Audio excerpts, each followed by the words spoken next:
भारत और पाकिस्तान के बीच 4 दिन चले खतरनाक सैन्य तनाव के बाद शनिवार को जब सीज फायर की घोषणा हुई तब दोनों देशों ने राहत की सांस ली। इस बीच पाकिस्तान के रक्षा मंत्री ख्वाजा आसिफ ने आज एक बड़ा बयान देते हुए कहा कि यदि भविष्य में भारत के साथ बातचीत होती है तो कश्मीर, सिंधु जल संधि और आतंकवाद जैसे बड़े मुद्दे उस चर्चा का हिस्सा हो सकते हैं। एक इंटरव्यू में आसिफ ने कहा कि ये 3 अहम मुद्दे हैं जिन पर चर्चा हो सकती है। हम सीज फायर पर कायम रहेंगे। उनका इशारा भारत के साथ लंबे समय से चली आ रही विवादित विषयों की ओर था, जिन पर पहले भी कई बार बातचीत हुई, लेकिन कोई नतीजा नहीं निकला। यह बयान उस वक्त आया जब भारत और पाकिस्तान ने जमीन, हवा और समुद्र से सभी सैन्य कार्रवाई को तत्काल प्रभाव से रोकने का समझौता किया है।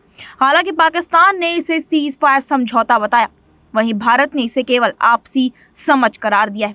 पाकिस्तान के रक्षा मंत्री ने कहा कि अगर ये सीज फायर स्थायी शांति की दिशा में पहला कदम साबित होता है तो इसे सकारात्मक संदेश माना जाएगा।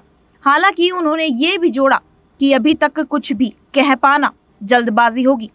गौरतलब है कि पिछले सप्ताह दक्षिण कश्मीरी के पहलगाम में हुए आतंकी हमले के बाद भारत ने पाकिस्तान और पाकिस्तान अधिकृत कश्मीर यानी पीओके में आतंकी लॉन्च पैड्स पर ड्रोन और मिसाइल हमले किए थे। इसके जवाब में पाकिस्तान ने भी जवाबी कार्रवाई करते हुए हमले किए, जिससे दोनों देशों के बीच तनाव चरम पर पहुंच गया। आफिस ने उम्मीद जताई कि समय के साथ शांति की संभावनाएं बन सकती हैं।